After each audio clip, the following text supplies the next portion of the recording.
Today, I'll show you how to create a cool infrared heat map effect in just a few simple steps.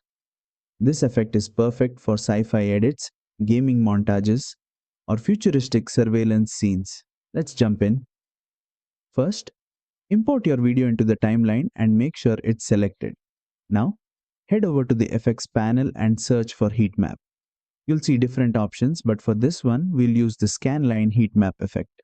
Drag and drop the effect onto your clip, and instantly, you'll notice the thermal imaging overlay along with a scanning line moving across the screen. This adds a dynamic and high-tech feel to your video. Now, let's fine-tune it. Click on the effect layer, go to the right side editing panel, and scroll down to the effects tab. Here, you'll find different adjustment sliders. To control the speed of the scanning effect, adjust the duration slider. Drag it to the left for a fast scan or to the right for a slow, dramatic reveal.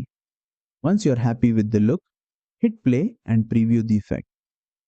The infrared heat map effect is perfect for futuristic edits, detective style reveals, or any high-tech themed videos.